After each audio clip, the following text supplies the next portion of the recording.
I'm back. Alright guys, it's Dead Right. I'm back again with another video. Sorry if I haven't uploaded in a minute, but like how my nonna says, my grandma, that's the life. That's the life. But I'm back. Alright, and the NBA, season is around the corner. Just in 2 days, games start again. And so I'm very excited, but I'm also very excited to make this video because I am pretty good at fantasy basketball, fantasy football. So I have a lot of credibility. As you can read by the title, I'm going to teach you and demonstrate how to draft the best fantasy basketball team, how to assemble it. After watching this video, guys, you're gonna lose a maximum of 1 game the whole season if you are very persistent with starting your players. I know that gets a little annoying, but if you're persistent, you're going to win your league if you watch this video. Because the only thing that I lack is persistence throughout the whole season. But guys, you guys are in good hands if you take notes. All right, so guys, we're gonna be doing a snake draft like usual. This time we're gonna be doing 8 teams. Recently I've been doing 12, but for the sake of this video, we'll do 8. And for scoring type, I usually do head-to-head points. And yeah, let's join a league, and I will cut to when the league is filled, and we are gonna start queuing our players. All right, guys, as you can see, we have the 3rd pick in the draft. We can do a lot with that. But before deciding who we're gonna take, let's go over some tips. So for the first tip that is very necessary to keep in mind in the beginning of the draft is to avoid drafting a center until the 3rd, 4th, or maybe even 5th round of the draft. Maybe it differs if you have a specific amount of teams, maybe 8 teams, 10 teams, 12 teams, but make sure to draft other positions before the center, because many centers in the league will guarantee you, at least above average centers, will guarantee you double-digit rebounding, 15 plus per game scoring, depending on their role.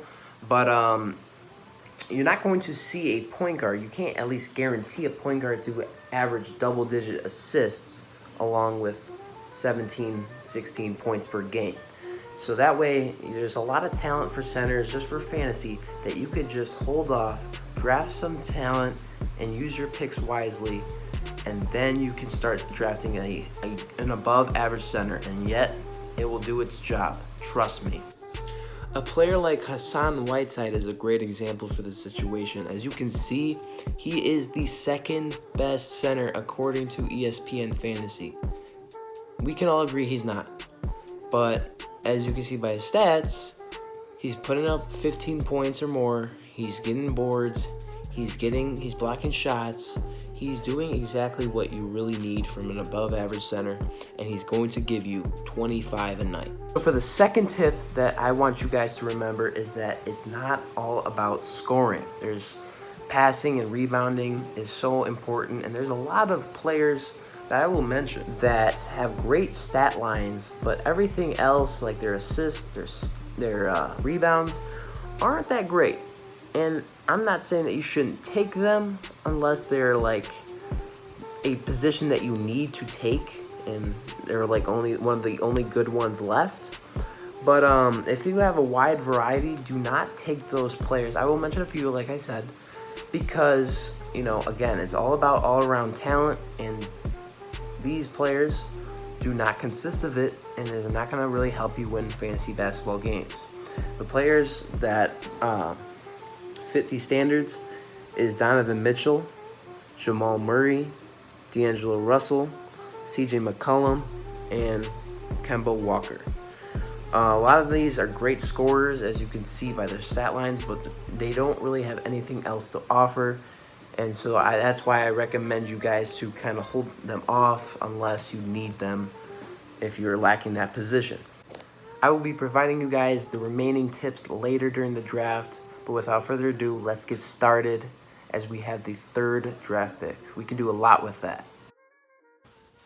All right, guys, as you can see, there's 5 seconds left until the draft officially begins. We got the third pick. Giannis was an auto draft pick, so hopefully we can get Luka Doncic if this guy chooses, as he chooses Luka Doncic. So I'm going to choose James Harden with this one. From his previous season to his projected season, he can rebound, pass the ball, and obviously we know he can score. So I'm going to draft James Harden here. This is an easy pick for me. So 8 selections later, we have a pick very soon. Not a lot of superstars are remaining, but let me hook you up, guys. Kawhi Leonard is at the number 23rd rank, below Kyrie Irving and players like Shai Gilgeous-Alexander. This guy is a steal for you for the second round. He's a top 3 player in this league, and yet he's that low. So that's a finesse. And what's so great about him is Kawhi Leonard is projected more points, more rebounds, which I think he will, than players like a Kevin Durant. So this is a complete steal. I don't know why he's this low. Maybe it's due to load management, but it is what it is, and we're taking him. So after drafting Kawhi Leonard, I'm hoping I can get a player like Zion Williamson. He's the best power forward remaining in the draft. He's definitely better than Pascal Siakam. And he's the only player I think was projected like crazy numbers. He's definitely a great third option. Hopefully this guy does not take him. Maybe a player like Jimmy Butler, I think, would make sense for him. Hopefully he does not, as he does choose Jimmy Butler. So this is perfect for us. Zion Williamson is left, and that's exactly what we need. We got a shooting guard, small forward. Now we need a power forward. As you can see by his stats, they're pretty insane. 28 points, 9 rebounds, which I think he can even get a double-double this season. We got to go with Zion. We got to go with him. So our next goal is to find a starting point guard. And Kyrie Irving has been taken, so Ja Morant is one that I am eyeing on right now. But there's 6 picks remaining until I make my choice, and there's a very good possibility that Ja Morant will not be available anymore.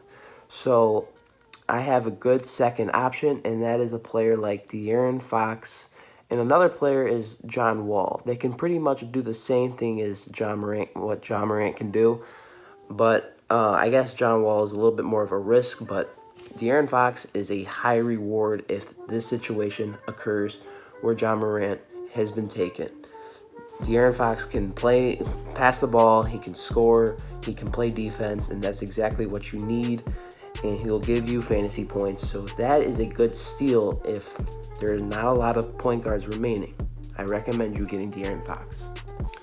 Speaking of steals, there are a bunch of players that are very low and disrespected in these ESPN fantasy ranks, but it does help us because we can get them really later in the draft, and even though they don't deserve to be drafted that late. And a player like, as you can see, Blake Griffin is ranked 123rd. His teammates Mason Plumlee and DeLon Wright are ranked higher than this guy. That is completely disrespectful, but then again, it's a blessing in disguise, right? So another player that is considered a sleeper is Jalen Brown. He's ranked 86th. He had a great season last year, and I think he'll just get better. Kemba Walker is ranked 81. I told you guys to avoid him, but he is ranked pretty low, and if you can get him on your bench, then that is a pretty good pick. So back to the draft, though. 2 picks remaining until we have a decision to make. Here's Jrue Holiday. I don't think I'm going to take him. He's a second option. Ja Morant is still available. We have really lucked out, guys. Somehow Ja Morant is still available. I'm surprised, but we got to go with him because he's the best point guard available. I know he's going to have some crazy games knowing him. So we're going to have to take Ja Morant. He's the best point guard available. I could say Chris Paul actually is probably better than Ja Morant, but he is the second option. Ja Morant is the first option, and that helps us a lot. So we will take Ja Morant, and then we will start drafting a center right afterwards. All right, guys, one more pick, and now it is our turn. Unfortunately, DeAndre Ayton, who I was really trying to get, is not available anymore. DeAndre Ayton, Nikola Vucevic, and Rudy Gobert have been taken the last 3 picks, so clearly that takes out a lot of talent from that center position. But I do see Yusuf Nurkic remaining, and look at his projections. Very, very impressive. And I know from his stats coming back from injury during the bubble, he played very, very well. He was a good rebounder. He was scoring.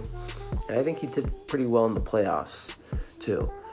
But yeah, I'm not, he's not great. But then again, my recommendation to you guys earlier in the draft was not to really worry about a great center.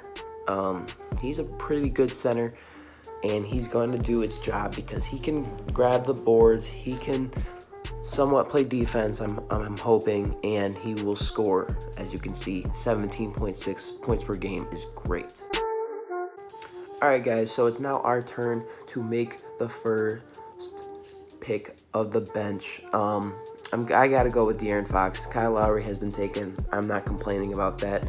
I think De'Aaron Fox, if he can take the bigger step where he can average maybe around 22 points per game this year, then that would be spectacular.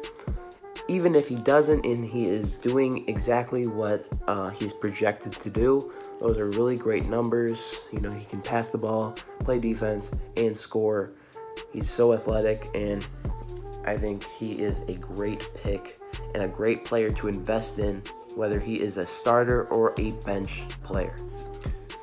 All right, guys, so it's now time to find that 7th man. I'm really conflicted between Gordon Hayward or Kristaps Porzingis. I know Gordon Hayward is projected to do very well, 21 points, 6 rebounds. That's very impressive, but I think he is more of a risk than a reward because this man has not produced or as at least have been played like an all-star since 2017. Kristaps Porzingis had a very good resurgence last year, and I think this year he's only going to get better with Luka Doncic getting better himself. So I think Kristaps Porzingis is a better reward than Gordon Hayward. So I will take the 7-foot unicorn, Kristaps Porzingis. All right, so our next pick is coming up very soon. I'm eyeing on John Wall currently. There's no one else that I really am interested in. I guess I got to go for another point guard because he is the best player available that I think will give me a good amount of fantasy points. So I think I'm going to pick up John Wall before someone else takes him. He's very, very close to being taken, so I got to take him. And plus I got Porzingis, so I don't need a big man yet. So I will just take another point guard. That's a good idea. Yeah, here we go. Okay, guys, so after these auto picks, it is our turn to start the decision making. And I'm looking at Victor Oladipo. He has the potential to become that 2018 Victor Oladipo that we saw that took LeBron James to Game 7. But I also have to remember that Jalen Brown might still be available. I think he would be a great fit for this team. We need a small forward, and if he is available, I am down to take him as he was drafted. So one of my opponents has used my advice against me. So, they must be good. They must be good, guys. So, I guess I got to go with Victor Oladipo. He has the potential, like I said, to return to that all-star formation, and I can't go wrong with that. A lot of players have been picked. You got players like Julius Randle, Michael Porter Jr., Lou Will, LaMelo Ball. A lot of them are point guards, and it seems like the only good point guard left is Kemba Walker. And I know I have John Wall, I have De'Aaron Fox on my bench, but it doesn't mean I shouldn't get another all-star quality point guard. I think it was him that was a all-star starter last year. I could be wrong. I know Trae Young was, but that's besides the point. We need a scorer, and Kemba Walker will do just that.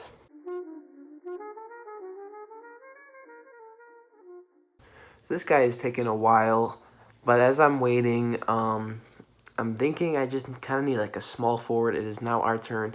As you can see, Blake Griffin is still on my queued. I know he shouldn't deserve to be waiting this long to get drafted, but he's down there, and I don't think anyone's just going to go down there themselves.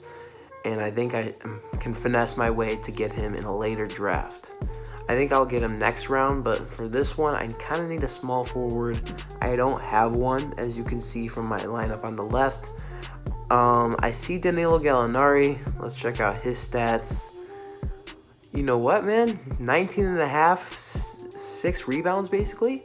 That's exactly what I need on my bench. So let me take Danilo Gallinari right there.